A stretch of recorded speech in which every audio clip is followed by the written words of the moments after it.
Hey, everybody on Facebook. If this is your first time joining me, I am the CEO, the College Encouragement Officer at College Clinic. And we have an amazing evening for you as parents and as students and educators and counselors about what we do here at College Clinic.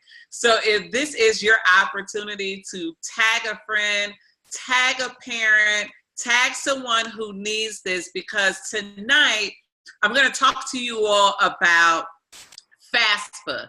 Today, FAFSA open, October the 1st, and all is a buzz right now about the FAFSA. If you don't know what the FAFSA is, it is the free application for federal student aid. So any students that are looking for ways to pay for college, the student loan application is now and ready, and it's open, and it just opened today on the FAFSA website. So tonight you guys are in for a treat. So right now I'm taking a moment to share all of our technology resources. This is pretty cool. So if you're joining us for the first time, tag yourself below. If you're a parent, if you're a student, let us know that you are here, because I want to answer some of your questions about FAFSA Live. We're going to be doing this every Monday at 8 p.m. Why? Because we're giving students and parents and counselors and people who work with youth groups an opportunity to talk to a college advisor professional, talk to someone who has been through the college application process. If this is your first time joining us, welcome. This is Move Forward Mondays with College Clinic. And our intent every Monday at 8 o'clock Eastern is to start the conversation about how do you move forward in your high school career? How do you move forward with the college application process? How do you move forward with paying for it all?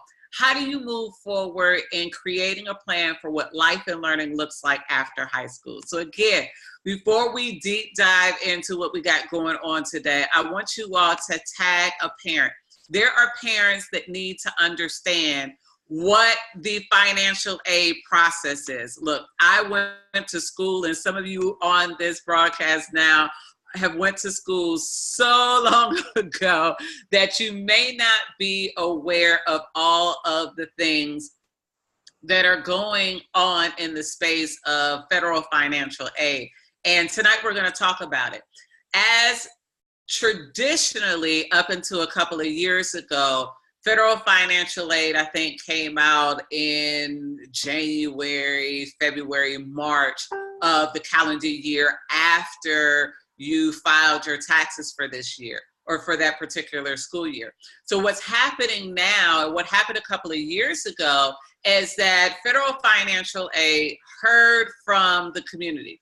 They heard from the students and the parents that said, hey, you know, our kid is applying for college in the fall, and they're hearing back if they did early action or early decision in like October, November, December, but then we fill out the federal financial aid, and then we don't hear until maybe, if you don't file your taxes, until like March or April, and then you've got to make a decision to the school by May the 1st. And so what was happening is that time was being delayed.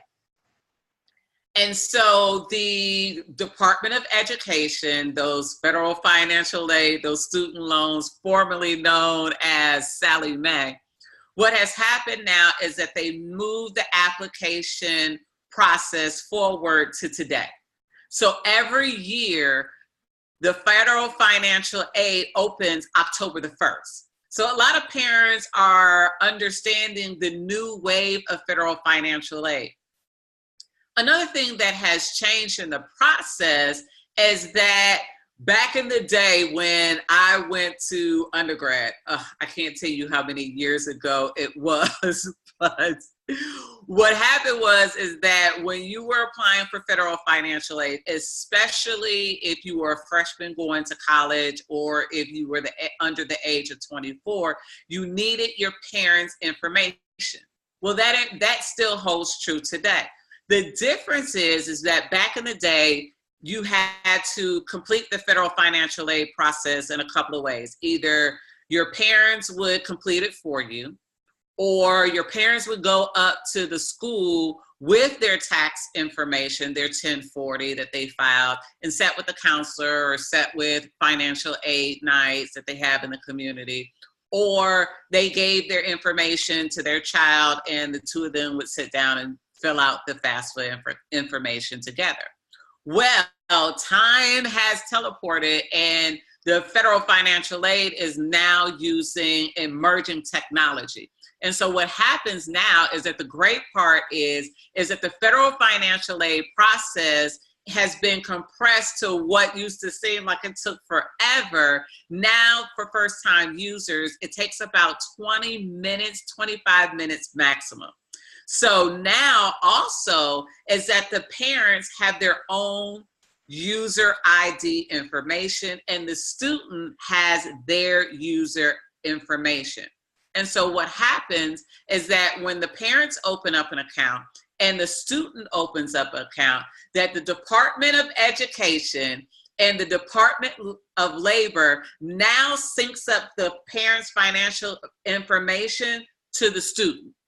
And so this prevents from fraud, this prevents from errors, because back in the day, we used to have to literally write it down, copy it number from our tax returns into the federal financial aid application, because of course it's a government form. But now that information is synced together. And so it's really, really easy breezy and less intimidating for parents and students to apply because the process is just like this. First time users, again, it's the federal financial aid process takes about 25 minutes max. And so these are great opportunities for if your student and your parent have decided that you're going to finance your education through student loans, today is the day. Now, if you wait a couple of days and you start the financial application process in October, November, December, that's totally okay. And so what has happened now is that last year was the first year that they really ramped up marketing to let parents know. And so a lot of parents did apply last year in October. And today, apparently, news has gotten out that today was the first day that federal financial aid was to be accepted on the website, and you all have crashed the website. So that's a good thing that news is getting out there that the federal financial aid application, the FAFSA application, is available today. Now, as you saw in the post that I showed, they're experiencing difficulties. And so that happens when you're integrating new technology or what have you, but never fret. That number one, your application, if you submitted it, that it is going to process, it's going to take some time for them to work out the kinks. Number two, you won't be penalized as a student or parent with the glitch of the FAFSA system. Neither will the universities penalize you for October 1st. There is no university or college rule that says you must apply October 1st for financial aid. That's not a rule. So don't think that if you didn't apply today or you couldn't get in the system today, that it's not available, because it is. And colleges want to know if you've applied and if you've synced their college to the federal financial aid process. And so today and every Monday, we're going to have a conversation about college. We're going to have a conversation about what it is to move forward. What is it about to move forward in the financial process, in the essay process, in the FAFSA process, in the college search process, in the creating a plan for what life and learning looks like process. every Monday, 8 p.m. And so tonight I want to share with you a freebie that we're offering for those families that sign up for our email registrations. If you visit our website at collegeclinic.org and get on our mailing list, I don't say walk, I say run to our mailing list, because we are getting ready to launch our app, a mobile app on our phone. We are currently testing it in different places. We're going to a couple of different schools to deploy this to their entire school to make sure that our app is working, and then it'll be releasing in the community soon. But tonight, I wanted to talk to you all about the 10 things you need to complete your FAFSA. Now, if you are joining us on Facebook, I want you to tag yourself below. Tag yourself below that if you have any questions about going to college, if you want to know about the FAFSA process, tag a parent below. So today, I'm going to share my screen. Now, mind you, I'm using new technology, which is really cool for us at College Clinic, but I want to share the screen because I'm going to speak to you all tonight about what are the 10 things you need to complete your FAFSA. Now, I'm sure you all can see this. This is going to be some yummy, yummy content for you all today, so you can understand, like, what do I need to complete the FAFSA? Let me see if I can get this in a better view. I think I can get this in a better view. Oh, yes. This is in the best perfect view ever. So you can see me over here. And so when you go to our website and subscribe to our website, go to collegeclinic.org, get on our website. And so you can get on our mailing list to see all of the free classes that we're offering online, as well as the community in Atlanta, Georgia. Towards the end of our broadcast, I'll walk you through our website to show you where you're going to get registered. So check this out. So the number one thing that you need to do to start the financial aid process is to create a federal student aid ID. And that is just your login. Like I said, a parent and a student can create your separate login. So the student will never see what the parent's information is, and the parent will just see the general contact information that the student puts up, plus whatever schools that you're gonna sync your federal financial aid application to. We'll talk about that in step number 8. But step number 1 is to actually go to the federal the free application for federal student aid at fafsa.ed.gov. Create a profile. It's easy. It's like creating a Facebook, an Instagram profile. Again, this whole process is going to take you 20, 25 minutes tops. The second thing is your parents' last tax return information. Now, like I just said, the Department of Labor and the Department of Education, the two systems talk to each other. But sometimes, as we see today, there's a system error. So it's always good for you to have your most recent tax returns available, just to check to make sure the income information is available. So if you're applying today or in the next couple of weeks, of course, you'll use 2017 information. As soon as you file in 18, you can use 18's information.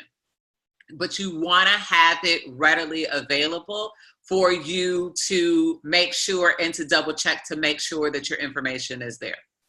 Number 3 is your contact information for your parents. One of the things that the FAFSA application does ask is the contact information for your parents. Why? They want to make sure that the student and the parent is getting the same information.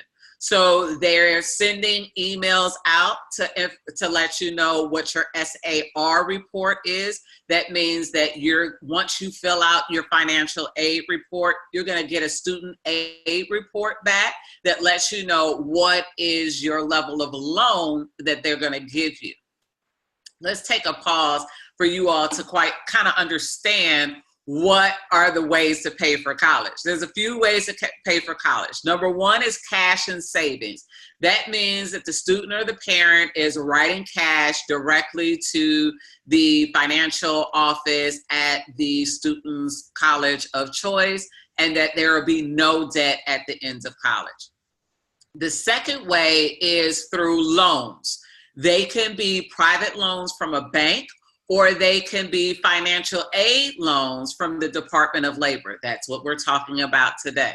Loans.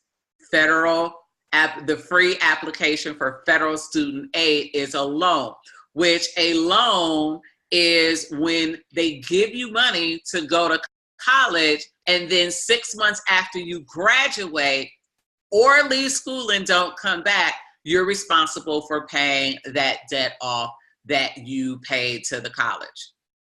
And so, or that you took out from the government. And so it's very important that you make sure that your contact information is up to date. Another way that you'll pay for college is a grant. Grant starts with the letter what? G, right?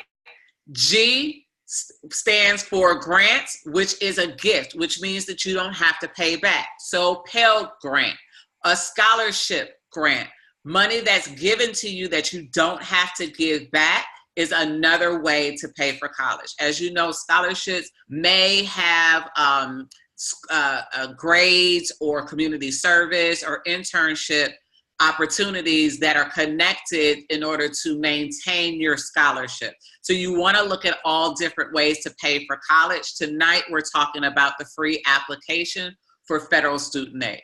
So number 3, make sure that your contact information is up to date. Number 4, Social Security number. This is really important. Students, number 1, you need to make sure that you memorize your Social Security number. If you haven't before you've left for high school, now is the time, because moving forward from the age 18 on until the rest of your life, you're going to be identified by your Social Security number or the last 4 digits of your Social Security number.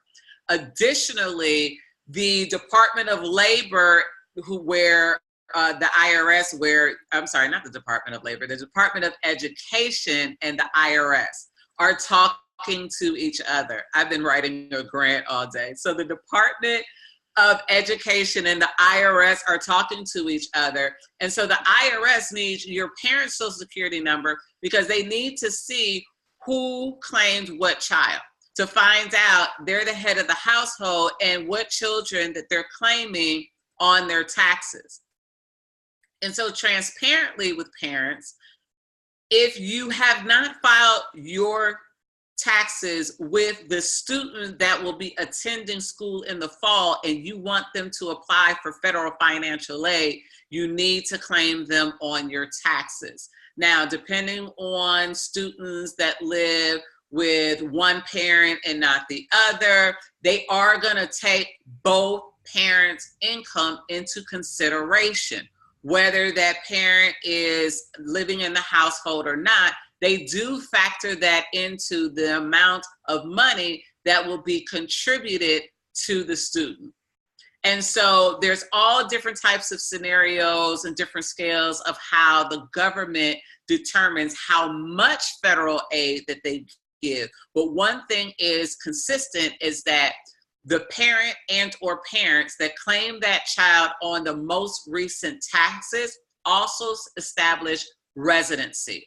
So if you are, and we'll talk about that in number 6, but wherever the student is the primary resident, that's going to reflect and show up in the federal application for financial aid. This is why the 2 systems, the IRS and the Department of Education, are now starting to talk to each other more to understand how much loan money do we give this student. Does this student's family have other siblings that are matriculating through high school and will be graduating and need future aid? And so they're trying to determine how much can the family contribute, and then how much does the student, if maybe the student is working and has filed taxes. So all of this information is very important. Number 5, driver's license. So if the student has a driver's license or the parent has a driver's license, then this information is asked on the financial aid application. But if you don't have a driver's license for either parent, your application won't be rejected if you don't complete this information. But if you're sitting at your computer and you're filling this out, make sure that you have your driver's license ready available. Number 6, proof of residency. This is a biggie because a lot of parents may have just relocated to a state within the last year in order to have that student to go to their dead set, I'm going to this college. And so or that student is going to move to that particular state permanently their freshman year so they can enroll in school. Proof of residency, especially for incoming freshmen, is proven in a couple of different capacities. Number 1, proof of residency is on the student's transcript. This is why students need to make sure that the transcript is up to date. Number 2, what's on the driver's license. Number 3, what the parent has been reporting to the IRS as their home residency. And then where you've been claiming that child. So all of these things, again, are synced together in the IRS where it just populates in a field that you're going through and you're confirming what the IRS already knows. So can you move to a state the freshman year? Say, for instance, I live in Georgia and my alma mater is in Cincinnati, so we'll just use Ohio. Let's just say I'm a parent and I have a student and I want my student to go to the University of Cincinnati, hook or crook. And we move there the summer of their 11th grade year so they can go there their senior year. That does not establish residency. Same thing goes is that if your student moves to Ohio and your student gets an Ohio driver's license because that's where they're going to school, that does not establish residency. Residency in some instances takes 2, 3, or 4 years to establish residency, depending on that school's requirement for residency. So I would be paying out-of-state tuition for a freshman that would be going to Ohio, even if I lived in Ohio for a year. And so these are the things that you need to consider as far as proof of residency, like where are we going to have our kid go to school in 4 years? There's a lot of 7th and 8th grade parents that are really thinking about the long term of the college application process and where they are leaning their student to go or where their student has said that they're going. There are a lot of school districts, or there are a lot of states now that have programs that will pay for your high school student to start on their associates in their 11th or 12th grade year. So a lot of states are doing that. Georgia is doing that. New York is doing that. I know of Ohio that's doing that. There's tons of states that are now trying to help families and parents with the cost of college, meaning that if your high school student has completed some of the basic requirements for their high school, that also their GPA, and they're ready to move on when they're ready to go to college, that they can knock out possibly a year or 2 years of college while they're in high school. A lot of students now, and the growing trend is that if you can manage your high school and your college curriculum, a lot of students are graduating their senior year with their high school diploma as well as an associate's degree. And so for those parents and students that are joining us tonight, you want to start having those conversations with your high school counselor early. If your student is in the 7th or the 8th grade, these middle school parents, see, this is the thing about college access and having these conversations. A lot of these conversations may not land with the parents until senior year, and that's okay. This is one of the strong suits of College Clinic, is that we really do help those seniors to transition into college. But we do also have a lot of middle school and 9th grade parents that are joining the college conversation because, as we know, 4 years goes by very quickly. And so the earlier, the better that you start having and thinking about these conversations is that Well, what does my student need to do in order to get into the program so they can start taking college classes? What do we need to do as a family? That do we need to move to a particular state to start taking advantage of these state-issued college credits that they're doing for high school students? These are continued conversations and emerging conversations that are happening with the parents, the students, and the counselors.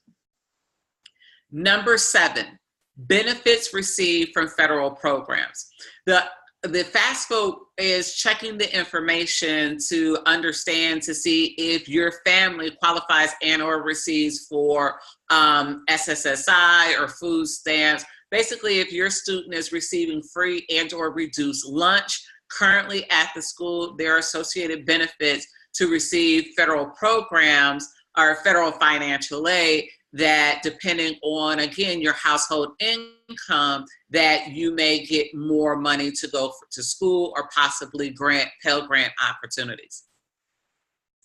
Number 8, federal school code. This is so important. This is where there's sometimes a disconnect about financial aid and then how does the school and get connected.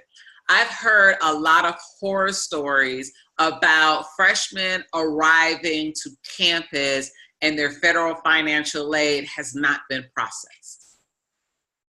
And so although the process of federal financial aid takes some time, number 1, when you fill out the FAFSA early in October, you know how much money that you'll have to work with. Whatever the government says that you got to work with, that's your budget.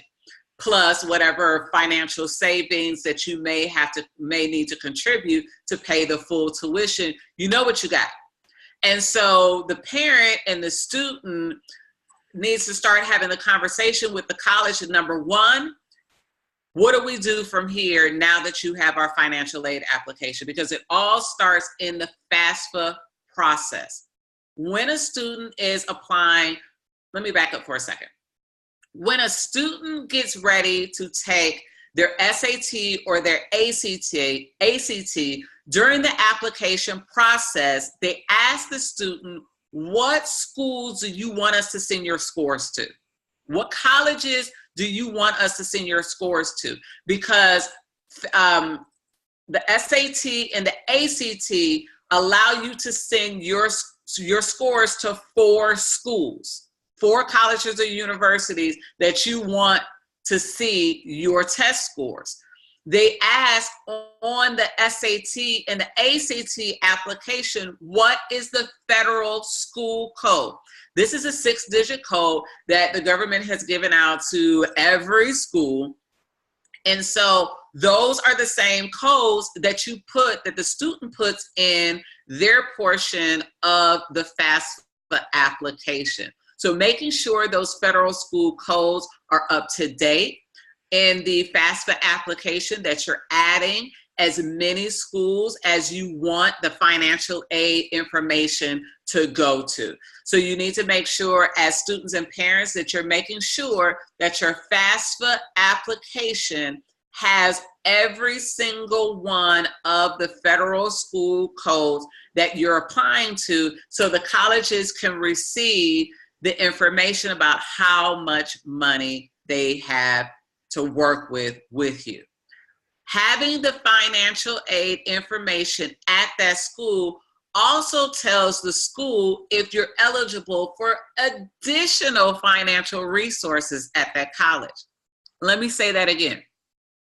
The benefits about completing the FAFSA form early is that number 1, you get to know what type of money that you have readily available, and the school will know how much money that they have to work with. Each college has a pool of money that they give additional scholarships for, but you have to meet a financial need. How do you prove that you meet a financial need? That your FAFSA information is at the financial aid office at the college. So this federal school code is very, very important.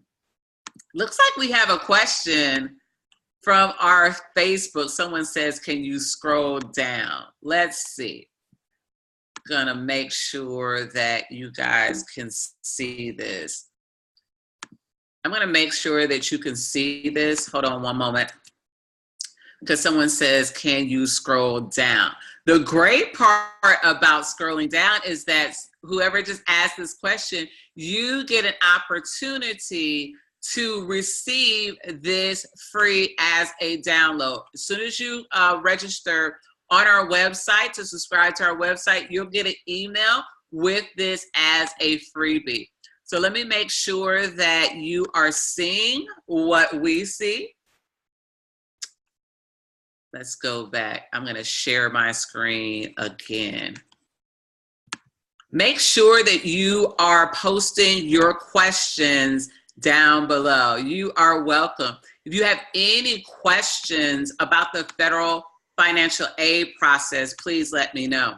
Okay, let's keep moving forward because we got some juicy stuff. Again, if you are a parent, a teacher, a counselor, someone that works with young people to help them with the college application process, you must run to our website, collegeclinic.org.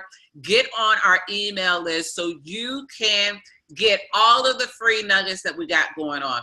This is our passion project in the community where we are helping students and parents and counselors and people who work with young people in the transition into college and beyond through academic preparedness, financial literacy, and basic life skills.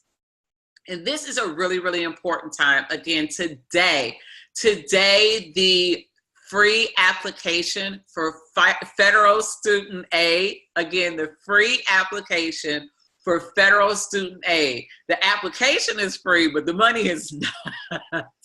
And so the FAFSA form opens today on the FAFSA.ed.gov website. Although they're having some technical experiences right now, no worries. It will not delay the processing, or you won't get penalized. They've just got to work out their tech kinks on the other end.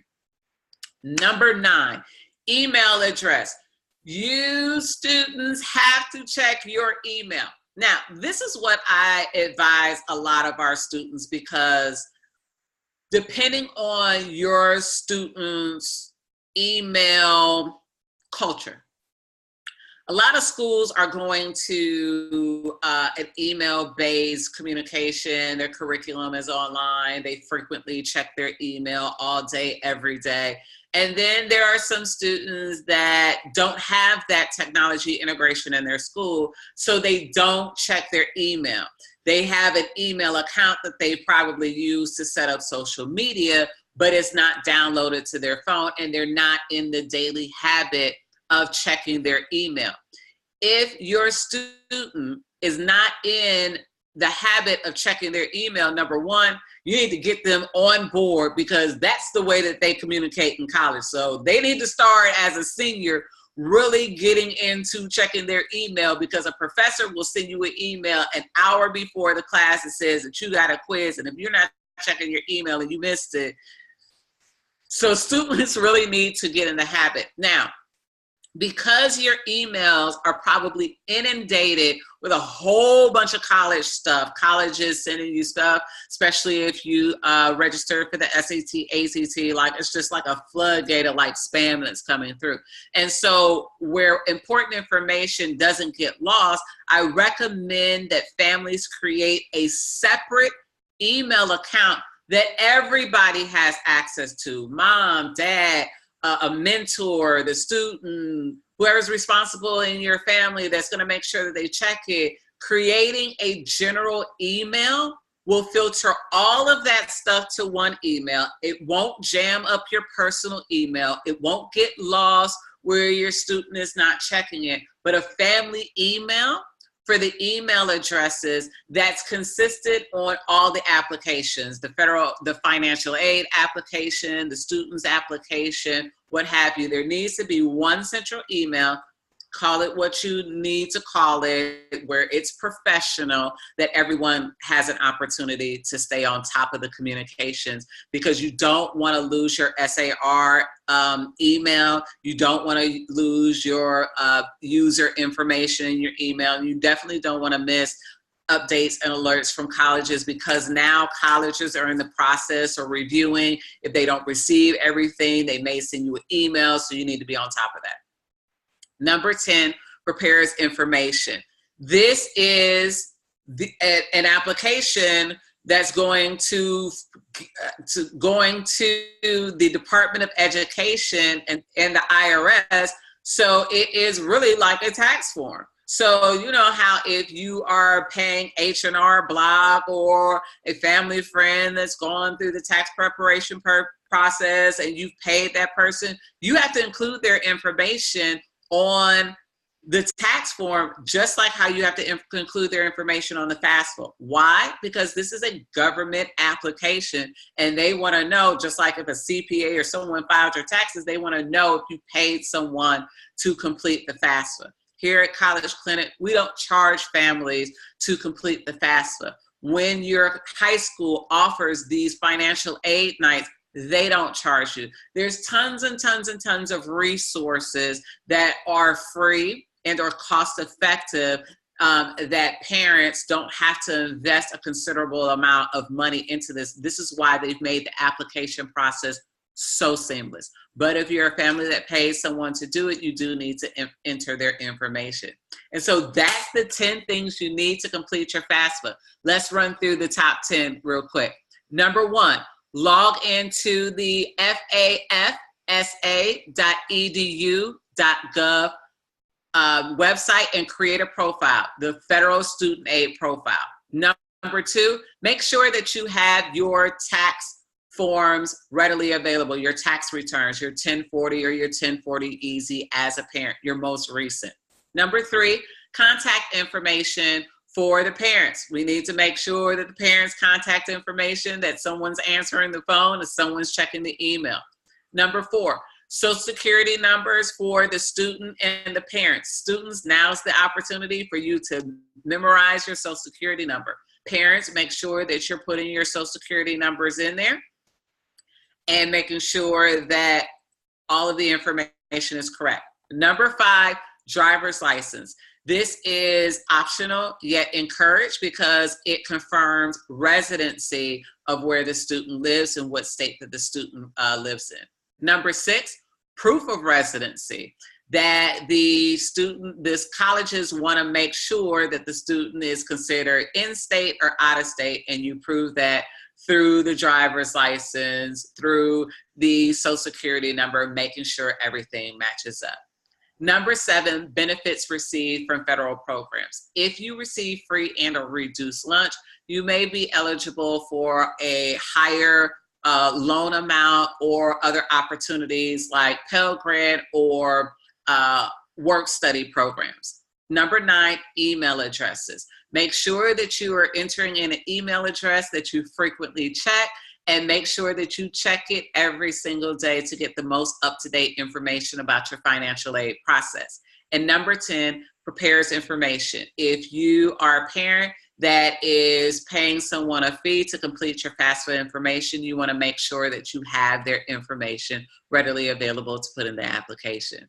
And so this is Move Forward Mondays. Isn't this cool? We are going to come every Monday, 8 p.m. Eastern Standard Time, to answer your questions live about the college application process, about how do you need to look for scholarship and grant opportunities? How do you pick the right college for your student?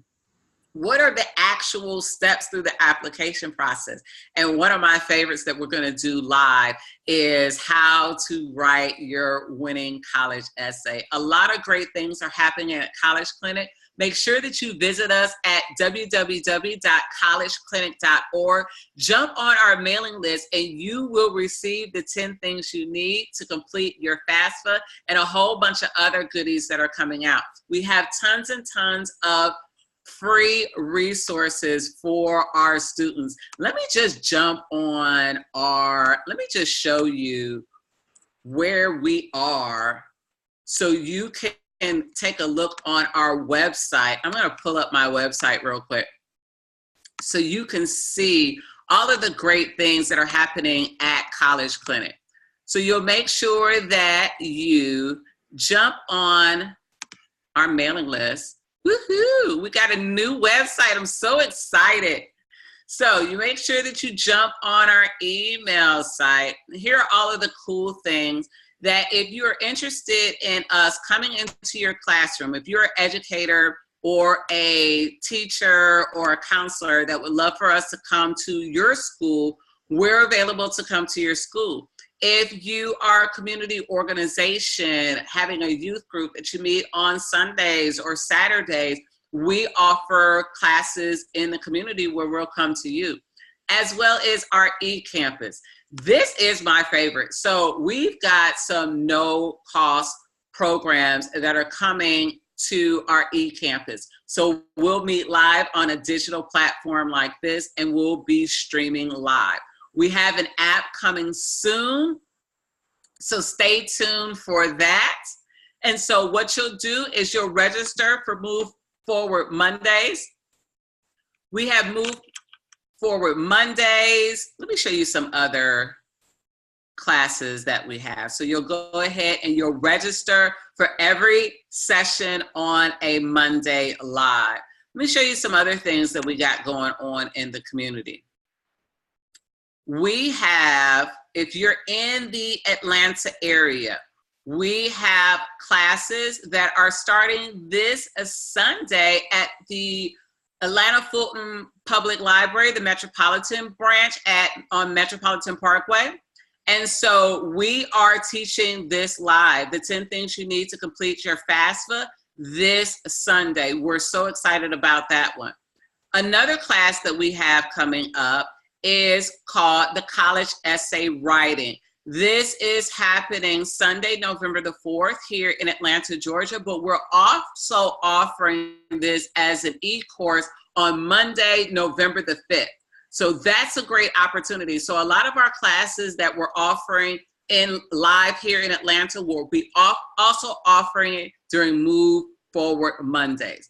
So the 10 tips you need to find scholarship funds. How many of you parents and students need some money? So I'll teach you 10 different ways in order to find some scholarship money. We talked about the essay and we talked about the FAFSA. So we also have some great classes for you as well online with our e-courses. So you'll take a look at our calendar that we have here. We've got our Move Forward Mondays. Look at this great schedule that we have about the FAFSA. Choosing the right college is next Monday. The common application process, we're going to talk about that in October. And the essay prompts, we're going to look at the common application essay prompts, and I'm going to help teach you how to write 25 sentences in 25 minutes so you can at least outline your common application essay. Then we're going to be celebrating National College Application Month in November. If you're doing early action or early decision, August, September, October, these are the months, but we're really going to deep dive into what does it mean to be a high school student to apply for college starting in November. We're also going to talk about community service. Oh my goodness. How many parents of students out there that their student has 2 out of 50 hours that they need to complete in order to graduate? So now is the time during these Thanksgiving breaks, Columbus break is coming out. Now is the time for your students to understand what is philanthropy, what is community service, what does it mean to go volunteer and take direction from someone else, and how not to serve alone by bringing out a group of their fellow students in order to serve together. So we'll talk about that in November. We'll also talk about financial planning for college. This is probably one of those sessions that you don't want to miss about how, as a family, do we plan for college. Then we're rolling into the 10 tips you need to find scholarship funds. That's in November. How to create your high school resume. There's a lot of high school students that have never had a job or limited work experience, and that's okay. You're 17, 18 years old. You're not supposed to have a laundry list of jobs that you worked at, but we're going to talk about what is the best way to communicate what your experience has been academically and socially and in a volunteer capacity on your resume. How do we reflect that? One of our classes is called Time Management and Studying Techniques. Whoa, as we are wrapping up our first semester, we're going to talk about time management and how to study and get prepared for your last most impactful semester in high school. And then our last class for the fall semester is a mid-year check-in. Where do you need to be? Where are you going? And where should you project yourself for your last semester in high school? So again, go to our website at collegeclinic.org, jump on our mailing list so you can receive all of the goodies. So I'm going to answer a couple of questions that we have from the Facebook stream. Hey. So we got a question from a parent that says, what if the parent has established residency, but the student has lived in the US for only 2 months? Great question. So those are a little touchy in order to kind of figure out. And so we would probably have to have kind of like an offline conversation to find out, like, where was your residency established? Where is the student trying to go to school? Are they trying to go to school in state or out of state? Will the student be eligible? The student is eligible if they are a US citizen and if the parent has claimed them on the taxes. Now is a sensitive time that I too must say that I'm learning about the naturalization and students that are here on the DREAM Act and a couple of different international scenarios. I was working with a school last year when I first really truly understood about students that don't have parents with Social Security numbers, and now students that are here in the country going to school, what are their options for financial aid? So we would have to schedule a time in order to talk to you in order to understand, because that's a little bit more of a complex situation, and that you could also contact the federal financial aid. Look, even though the government is giving this money or loaning this money out, they really want to help you to make sure that your information is correct and submitted correctly the first time, because it takes the government twice as much time and effort in order to help you correct your information, as opposed to you calling them on the front end and asking them all the different types of scenarios. Every household is different. Every situation is different. But if you send us an email at info@collegeclinic.org, our college clinic admissions officers will be more than willing to have a conversation with you in order to talk to you about that. Once again, our email is info@collegeclinic.org. Also, go to our website at collegeclinic.org and sign up for our emails, all of the great things that we have coming up. We're so excited about our new website. So take a look around, register for some classes, and get ready to help your student in the transition into college. So this is amazing. This is our first Move Forward Mondays. I'm so excited. So make sure that if you're a parent, a teacher, a student, a counselor, anyone that works with students or helping them in the transition into college and beyond, make sure that you tag them below, visit our website, and we look forward to seeing you next Monday. Thanks, everyone.